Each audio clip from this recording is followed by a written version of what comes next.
I'm at the White House. I'm talking to Katie Sullivan, the woman who used to be in charge of the entire domestic violence program in the United States. And she's now with the Department of Justice. I said, so what are you, do you agree with me? And she said, Warren, even though I have all the law behind me, I'm the person in this country who's the most powerful in this area, I could not even make a dent in the tightness of the ideology and the infrastructure that was prevailing among these feminist women, which is that our only job is to make sure that you never go back to that man again, because once he's violent, he'll always be violent, and you will always be a victim.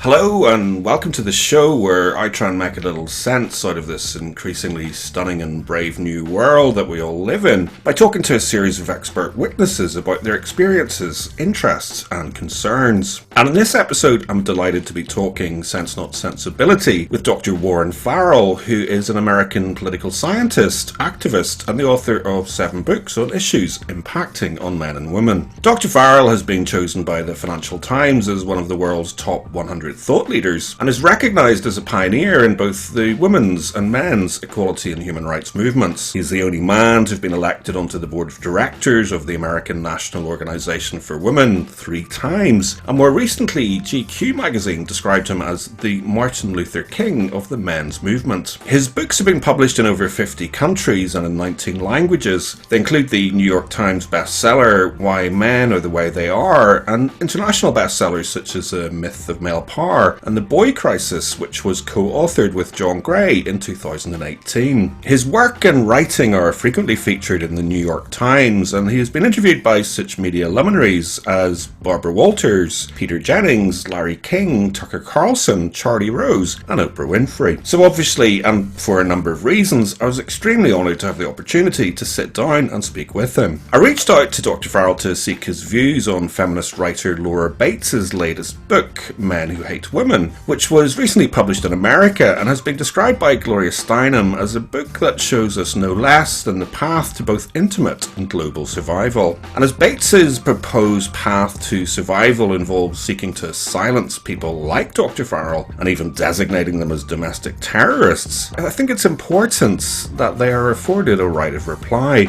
And anyone who has read her manifesto will have hardly failed to have noticed that she clearly views Dr Farrell as patient zero in an apparent global pandemic of misogyny. And so over the next 2 very special editions of Talking Sense Not Sensibility, we'll be examining some of the extraordinary and quite troubling claims that Laura Bates has made about Dr Farrell. The one that perhaps stood out most for me is that he apparently once described murder, rape and spousal abuse as a minute's worth of superficial power to compensate for years of men's powerlessness. So to begin, I asked Dr Farrell to respond to that claim, and more broadly the claim that he is vicariously responsible for the waves of misogyny said to be currently pouring out of the internet. From my perspective, here's the actual facts. I was on the board of directors of the National Organization for Women in New York City back in the early 70s and spoke around the world, I suppose, as the leading male feminist. And so my Betty Friedan and I used to pretty much agree 100%, as did Gloria Steinem and I, which was that Gloria would often say what the world needs is more men at home and more women at work. And I 100% had agreed with that. My whole attitude has really not changed from the very beginning. And Betty Friedan articulated it very presciently in the book called The Second Stage. And in the second stage, she said, and I think part of this evolved from dialogues that she and I had, was that both sexes they needed to free themselves from the rigid roles of the past and free themselves for more flexible roles for the future. And Betty said in the second stage, we've done a lot of that work for women. but we haven't done that work for men. And if we don't do that work for men, we're going to be in trouble, because women will be wanting to be breaking glass ceilings, but they'll also be wanting to have children. And if they have children and we aren't preparing men to be honored by raising children and not feel emasculated by raising children, we're going to have a lot of women caught in this juggling act between either raising children by themselves while they're trying to raise money by themselves, not feeling that they're raising money effectively enough, not feeling that they're raising the children effectively enough. They're going to feel guilty. They're going to be caught in a juggling act. And this is exactly what she and I dialogued about, and what she articulated in the second stage, and what I've been talking about all my life since the early 70s. And so my goal always was, and I believe always will be, to support women's options being as great as they can possibly be, to honor women, to respect women, and at the same time to honor and respect boys and men as well, and to understand the problems that women are facing and the problems that men are facing.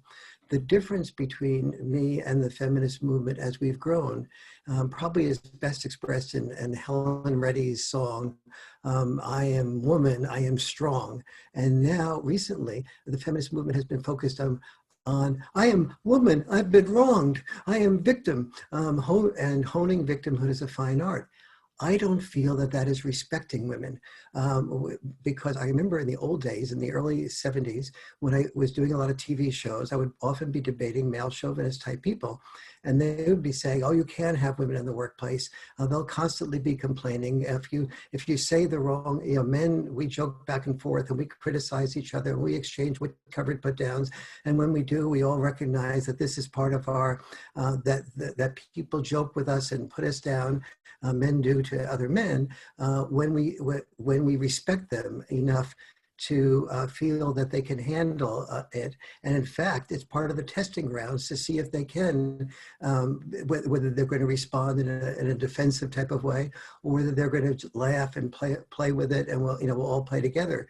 And male chauvinists would say, oh, women won't be able to do that. You tell a woman she looks nice in her dress, and she's going to sort of be, oh, you're coming on to me. And I would say women are, more thoughtful than that. They can make distinctions that along those lines. And now, when I am speaking to corporate executives, top-level CEOs, they are all saying to me, Warren, please do not quote me as saying this, and this is every single one out of only 11, but nevertheless 11 or 12 that I've spoken to say, I have always been a champion of women in our company. I've always been a champion of having the best people, and the best people are often women. And so I figure if other people don't recognize that in their sexes, more opportunities for me to get the best women.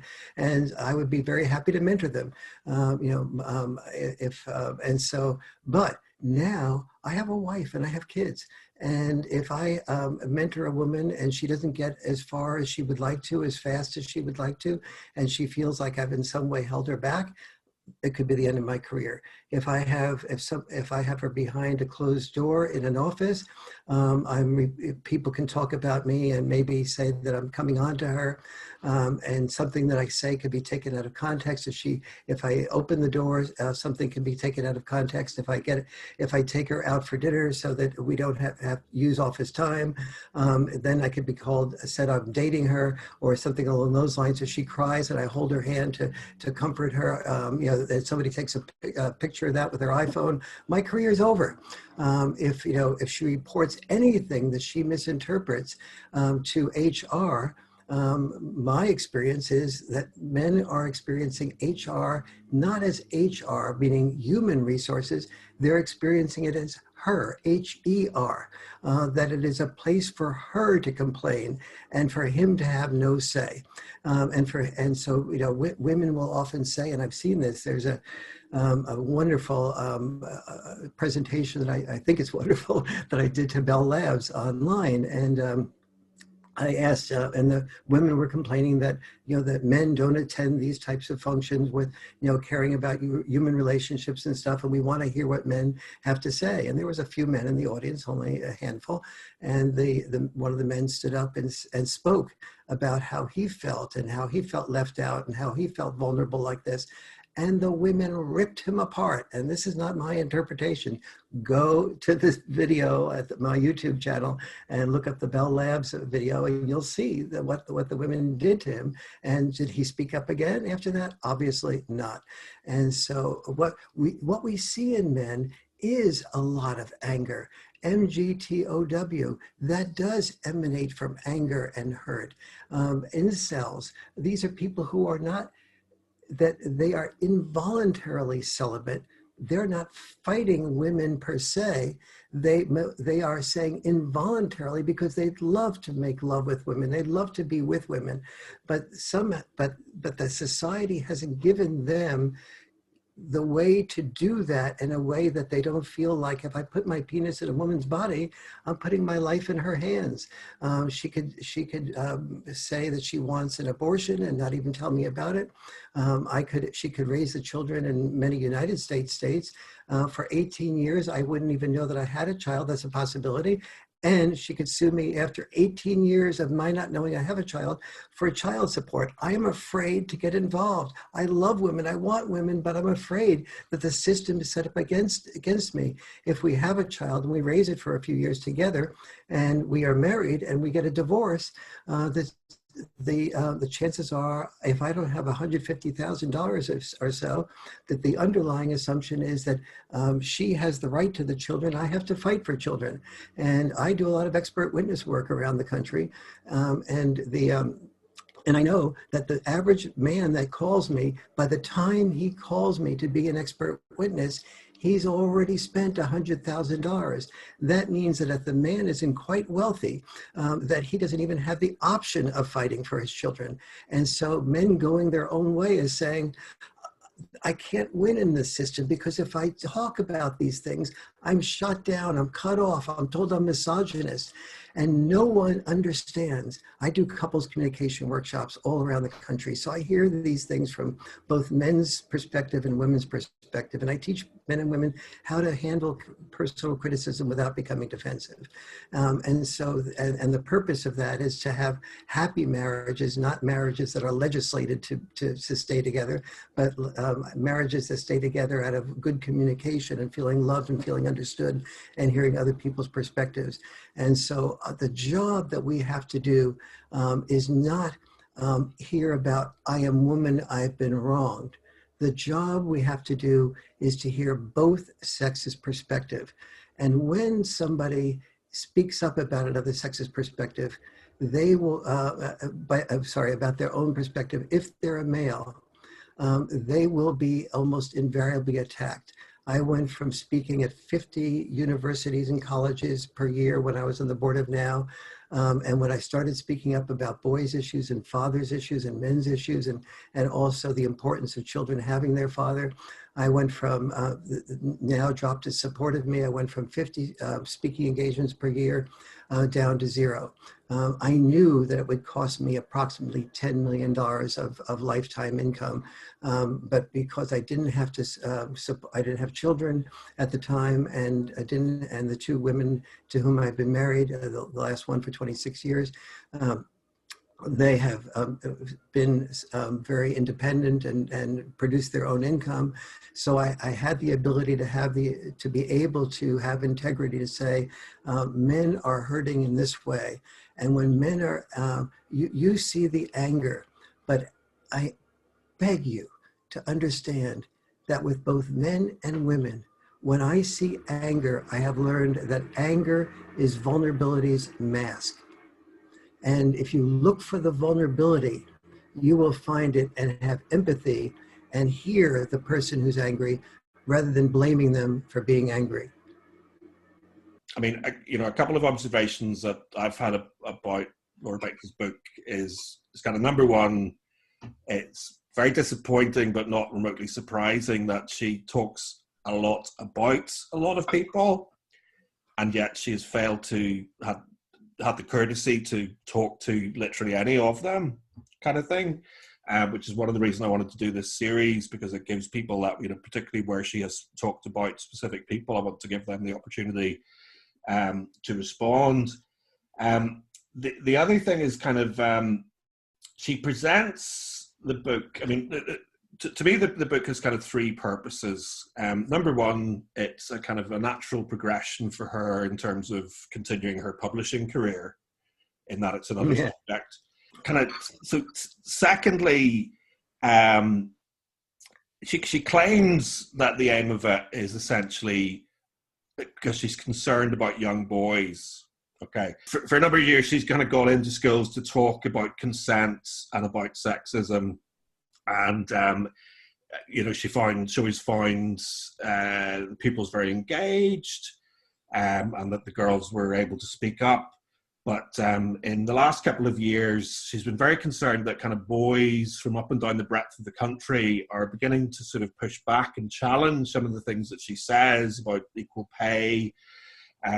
They voice concerns about false allegations of rape and domestic abuse, etc.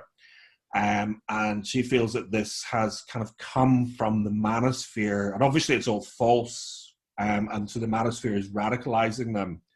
And, so her position is basically that she wants to ring the alarm bell, before a generation of boys are turned into misogynistic terrorists. I think her kind of motivation more so is that the book is essentially a hit piece against the men's rights movements specifically. There is a chapter about men's rights activists, sort of around the middle, but it's very much, I think that is her prime targets.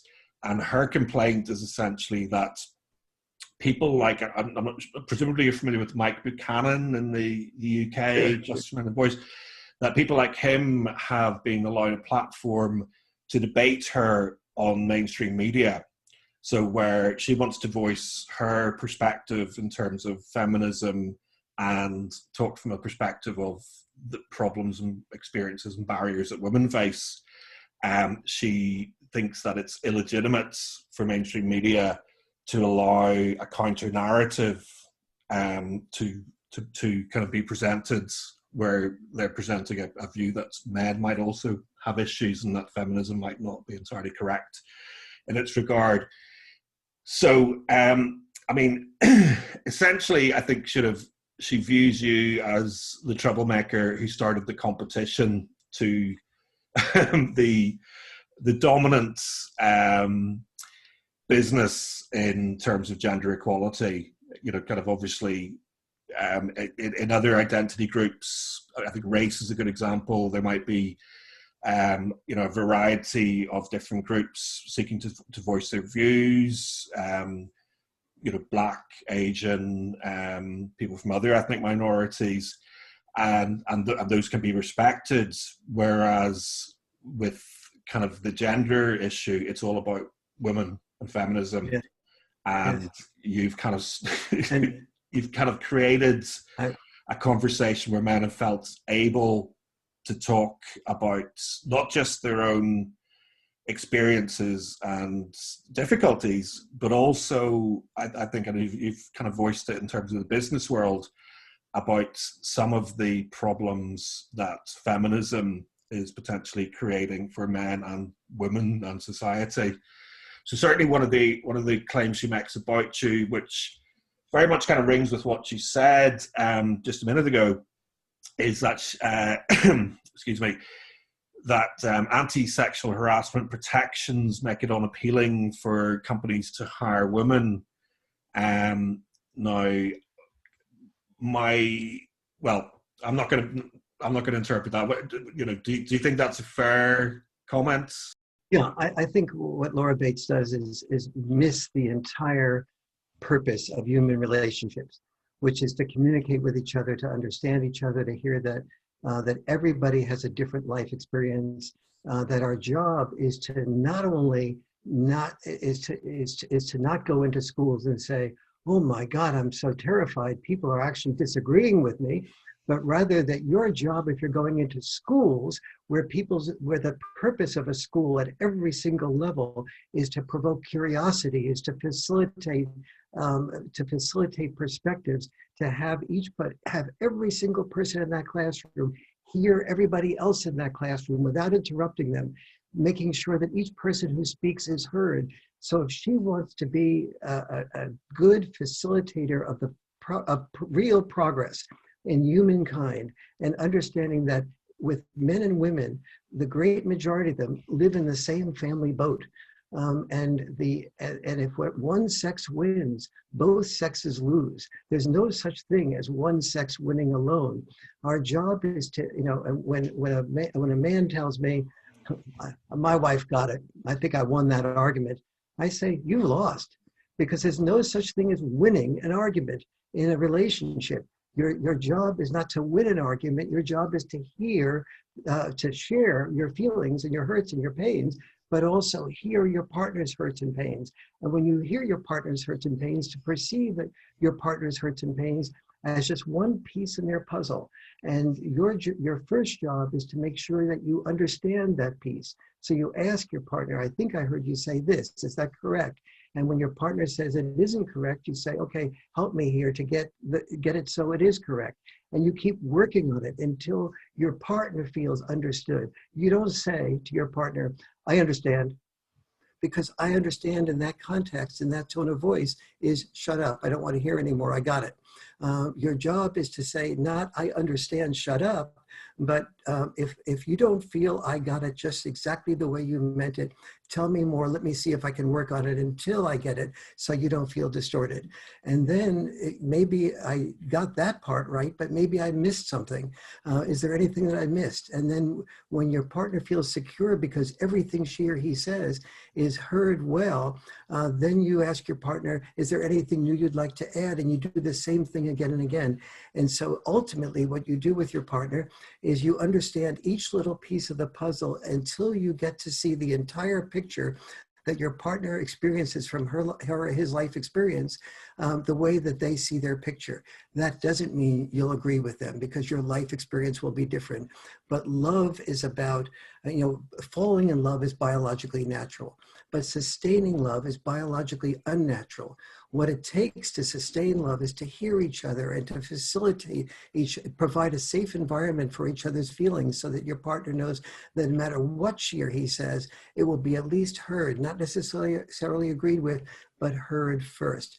And what we have with men today is men who have, for half a century now, I've been involved in the women's movement since 1969. I was deep, and I care to this day that my daughters are heard, and that when I wrote the Boy Crisis book with John Gray, he has 3 daughters also, and we care enormously that our 5 daughters collectively are heard, and at the same time, we know that they will have a happier life if they're also, if we also encourage them not just to communicate by articulating, but communicate by listening as well. And I'm afraid that when Laura Bates goes into a classroom and she expects agreement, and she takes disagreement and she translates that into this is going to lead to misogyny, or this is going to lead to terrible things. No, what will lead to misogyny is exactly what Laura Bates is doing, which is discarding everything men feel and fear and just focusing on what women feel and fear. That sends men into their cave. That sends men into we've always had a battle of the sexes, and so that's not new. What is new in the last half century is that we've had a war in which only one sex has shown up, and men, we have put our heads in the sand and hope the bullets will miss. That's not healthy for men.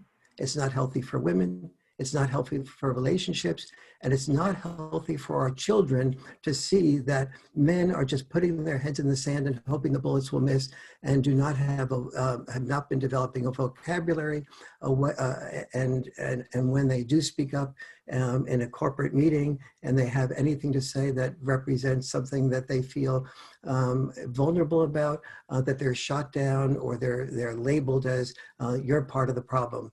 Do we have in the men's movement men who are angry? Yes. Do we have men who are sometimes dangerous? Yes. Do we have in the women's movement women who were angry and dangerous? Absolutely. We had, for example, in the women's movement, Valerie Solanas. Valerie Solanas wrote a book with a very gentle title. It was called The Scum Manifesto. SCUM stood for Society for Cutting Up Men. And this wasn't just a book with words. She then took a gun and shot Andy Warhol. She ended, for all practical purposes, killed Andy Warhol's productive career. He was never productive after recovering from those wounds. Now, we had a choice.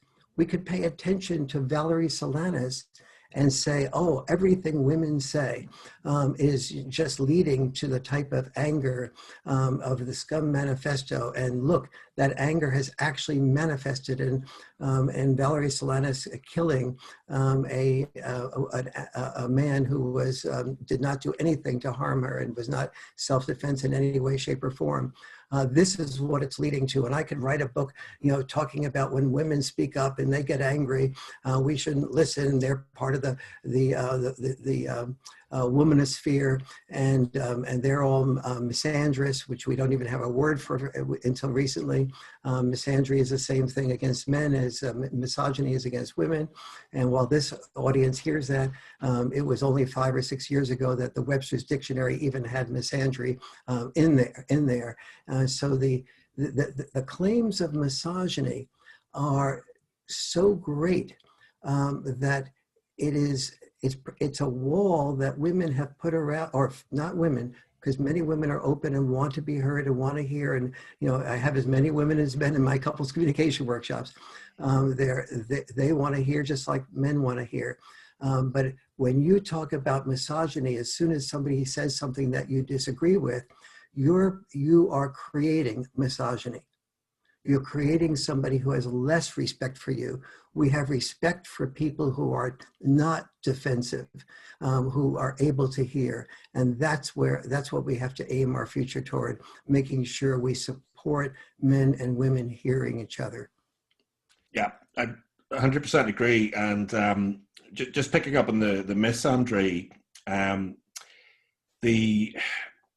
I think one of the phenomenon of really the kind of last decade that has been particularly apparent to me, and I think to many people, has been just how overt misandry has become acceptable in the mainstream media.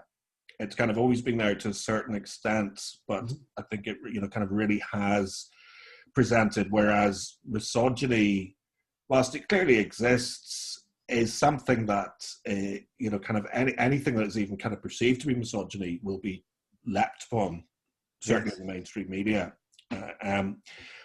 Presumably, are you familiar with the origins of the term "the future is female"? Just the origins of it. Well, I mean, I certainly know about it. No, tell me about the origin. Actually, may I say just one thing about the thing that you were just saying a minute ago? One of the most important things is to understand, why are we so fearful of misogyny and don't even know about misandry? It wasn't even a word that was recognized institutionally until recently. And so many people say to me, well, you understand all these things. Why aren't you angrier? Why aren't you angry, period? And here's why I'm not angry, and here's what I understand, is that historically speaking, every generation had its war. I mean, for thousands of years. And in order to be a man who was worthy of respect, you were trained to be disposable in that war. You weren't a first-class citizen. You were disposable, which is worse than a second-class citizen. And you were told that, people pointed to Grandpa or Uncle Joe, who had a uniform on and he died in the war and he's a hero to our family. The word hero was a social bribe to get men to be disposable. Yeah. And so the people who survived in the world were ones who were women to a much greater degree during wartime, and men who went off and were willing to die to protect women. Misogyny is just another, the claim of misogyny is just another example of the claim, the desire on the part of women to be completely protected, to be not criticized. This emanates from female entitlement to be able to be protected while men die. We have an investment unconsciously in this dichotomy. Ironically, the feminists like Laura Bates are the most traditional of women. They are, in saying that women need protection, or they shouldn't be spoken up. We can't hear the male point of view, which is the same thing as saying we need to protect women from hearing the male point of view because it feels threatening to us, or it feels dangerous to us. We feel like victims around it. Well, this is the heritage we grew out of. Was the men who were the real men, they were the ones most willing to die the most quickly to make sure that women could live and be protected and not be hurt, not be harmed. Gentlemen, in order to be defined as a gentleman in the 1800s, in much of Europe and the United States, you had to carry around a sword. And once you proposed to a woman, she became your fiancée. Your job, you would be shamed if somebody insulted your fiancée and you didn't take out your sword to defend your fiancé's honor and be willing to die and kill the person who insulted your fiancé. That's how deeply engaged. So a gentleman was defined as a person who carried a sword, who would always be willing to kill off any male who would ever criticize a woman that you had committed via your being engaged to her. To protect at the risk of your own life. And so we as feminists were calling men people who had male privilege. Well, male privilege is not the privilege to die. Let's reverse that. Suppose we said, women, you are absolutely right. For the next 10,000 years, when there's a war, we'll make sure that only females are drafted and only females go to the war, and we'll stay home and take care of the children and the family. And you can die while we're home. In the United States, we still, to this day, have male-only draft registration. It's completely unconstitutional. But nevertheless, the desire for it is so great that the very unconstitutionality of it has not yet been overruled. And so we don't have feminists out there saying we do have feminists out there saying we want women to be able to fight in the army by choice, but no feminist is saying that I know of. And Laura Bates, I doubt, is saying this. We want to make sure that in the United States, there's female requirement to register for the draft at the age of 18, just like males. And I want to make sure that because we believe in equality, that females in the United States who do not register for the draft at the age of 18 have equal amounts of punishment to the males. And that punishment means you spend, I think it's a couple of years in prison. You have to pay a $250,000 fine. You're never allowed to work for the federal government. You can't go to any university that gets federal funds. And you're in 42 states, 26 states, your driver's license is taken away from you. No, I'm wrong. It is 42 states that your driver's license is taken away from you if you don't register from the draft at the age of 18. So we want that to happen to women as well, because we really believe in equality. Well, if there were feminists who spoke up like that, we would begin to increase our respect for women. If there were feminists that walked into the classroom and said, instead of just saying that when a man reaches out too soon for a woman's hand who's responded yes to a date with that woman, which is the law in the United States and California, and in 26 states, this is becoming the law, or is in the process of becoming a law. If a man and a woman in college go out on a date, and a man reaches over to take the woman's hand, she can accuse, and he doesn't say first, may I take your hand? And she doesn't say first, yes, he can be accused of sexual harassment. And so if women like Laura Bates went into classrooms and said, you know, this is really very demeaning to women to feel that they can't speak up when they want to. In fact, what we really need to do is to make sure women are really equal. So the focus in our classroom should be on women sharing the responsibility for asking men out as often as men are expected to ask women out. Yes, women have the option of asking men out now, but they don't have the expectation of asking men out. And so what I used to do all around the world was role reversal dates and men's beauty contests. And the men's beauty contest was to help every man in my audience understand the beauty contest of everyday life that women experience, and to experience what it's like to just be looked at as a sex object. But what I asked all the women to do was to compete to ask out the guys they were most attracted to. And in the process of doing that, the women oftentimes found themselves so fearful and and as a result of that fear, they would exaggerate and brag about themselves to get the guy to go out, the most attractive guy to go out with her. And at the end of the evening, the women would come back and say, every time in my life when I've used the word jerk, it's always applied to men. Now, tonight, I was the jerk. I said I could take him out to a restaurant that I couldn't afford, that I had a car that I didn't have, a Porsche or a Tesla, that I had this, that I had all these things. And a few women had, literally, because there are many women competing to ask the more attractive men out, the women would say, I actually took the guy by the arm to pull him away from the other women. If a guy did that to me, I would just, give him the finger. So we need to walk a mile in each other's moccasins. The male experience, by the way, of going through the beauty contest of everyday life was the winners, when I interviewed them in front of the whole audience, the men would say, there's something weird is happening here. I acknowledge that I have been competing to be the one that won the beauty contest. I had my heart invested in that.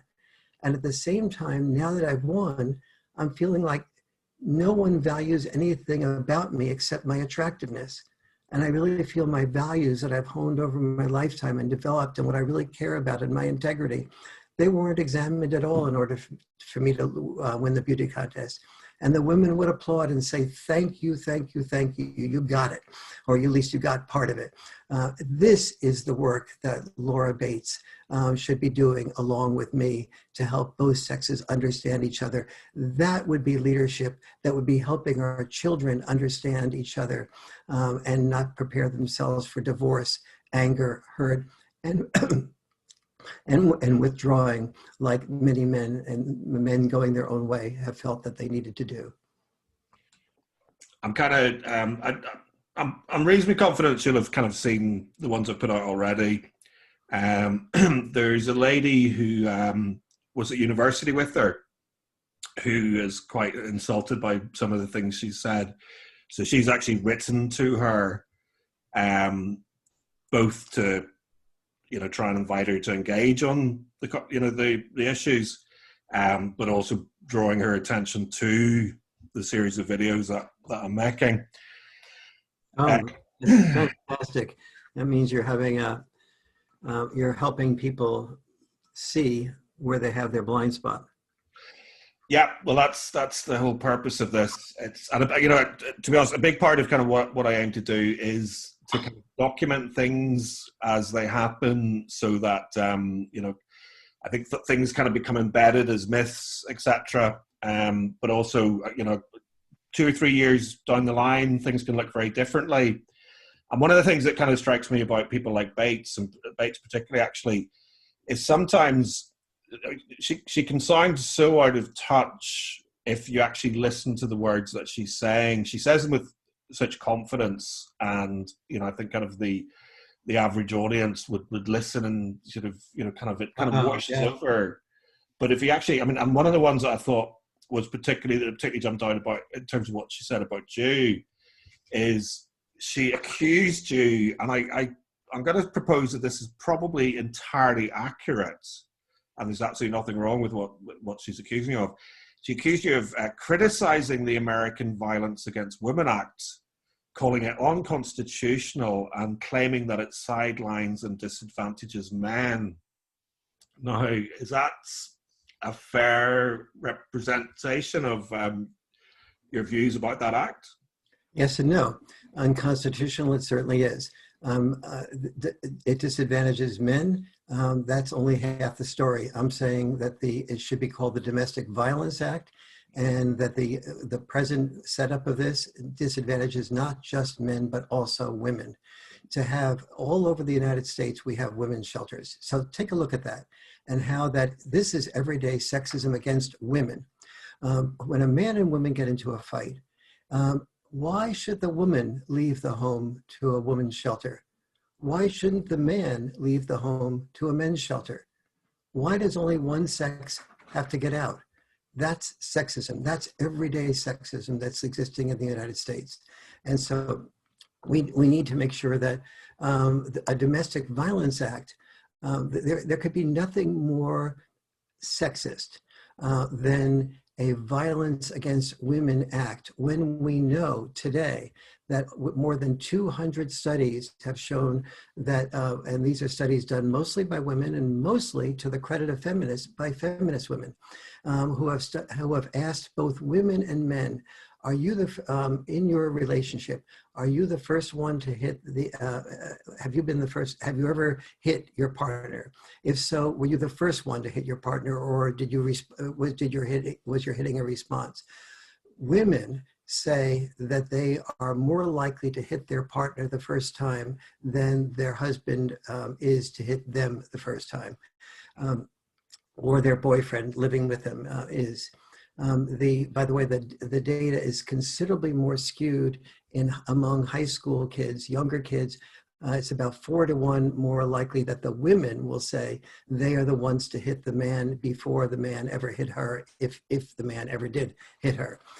So women are learning this at a relatively early age, and doing it much more, that it is out there that you can't hit a woman. This is very traditional stuff now. If it's perfectly fine to hit a man, not okay to hit a woman. But in fact, domestic violence starts. So here I am. I'll describe what happened a few months ago. I'm at the White House. I'm talking to Katie Sullivan, who is the Principal Assistant Attorney General of the United States. Her previous job was to be in charge of in the Department of Health and Human Services, was to be in charge of all the domestic violence shelters and the whole infrastructure. And so I said to her, what we need to do I believe what we need to do in these shelters is to prepare both men and women with couples communication courses, so that they are able to hear each other. Because here's the way domestic violence often occurs. Somebody says something, man or woman. Someone else, instead of listening to them, interrupts them, and then distorts what they say. And the other person tries to clarify the distortion, and then they're interrupted again, and just another distorted version occurs. And then the person who was listening or supposed to be listening, starts shouting at the other person and distorting and picking the weakest part of their argument, or distorting the weakest part of their argument. And the other person feels completely unheard and goes bang. And then then that person who has been distorted hits the other person. What's the solution to that?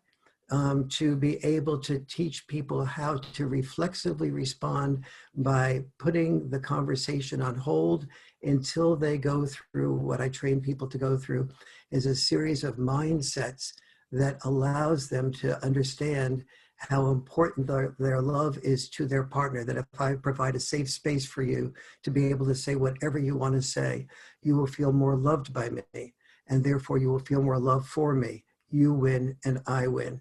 And they go through a series of meditations like that until they're centered and they're able to perceive that what their partner has to say, no matter what it is, no matter what the tone is, whether it's accurate or inaccurate, whether you can prove it's accurate or inaccurate, your job is to hear your partner's perspective and story. And so when that happens, I have literally never heard of anyone that has heard anything from their partner where they've gone through that process and that has resulted in any type of even minor domestic violence. And so I asked the woman who used to be in charge of the entire domestic violence program in the United States, and she's now with the Department of Justice. I said, so what are you, do you agree with me? She said, I agree with you 100%.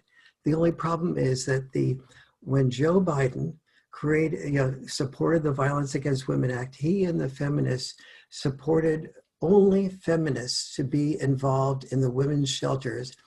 And the women's shelters have such a tight infrastructure of the belief system that when a woman comes to that shelter, their job is to protect that woman and to persuade that woman to never go back to that man who hit her, because even if she hit him first, even if she battered him before he even hit her, if she battered him, there's a reason for it. If he battered her, he's hopeless. Now, this is what, and so she had this dialogue and she said, Warren, even though I have all the law behind me, I'm the person in this country who's the most powerful in this area, I could not even make a dent in the tightness of the ideology and the infrastructure that was prevailing among these feminist women, which is that our only job is to make sure that you never go back to that man again, because once he's violent, he'll always be violent and you will always be a victim.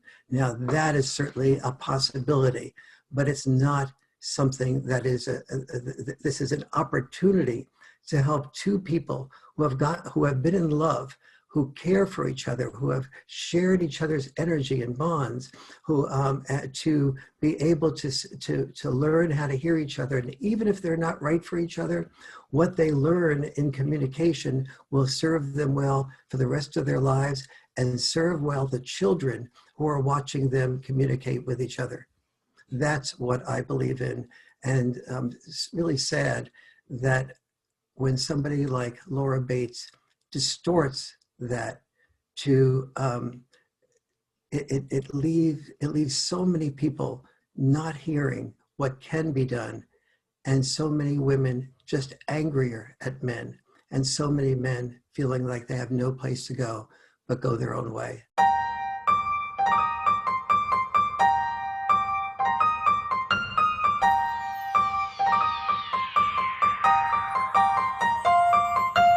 My thanks again to Dr. Farrell for taking the time to talk to me, and thank you also for taking time out of your busy day to listen to what I hope you'll agree was a fascinating discussion. I should probably just clarify that this interview took place before the Biden administration moved into the White House in January, and I'll leave a link to a recent Fox News interview where Dr. Farrell discusses President Biden's Council on Gender Equality, which predictably enough ignores boys and men. Obviously, I'll leave links also to Dr. Farrell's website and social media, so don't forget to check those out.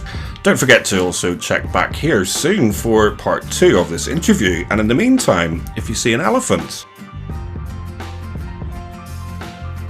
Can't you see it too? There's an elephant in the room.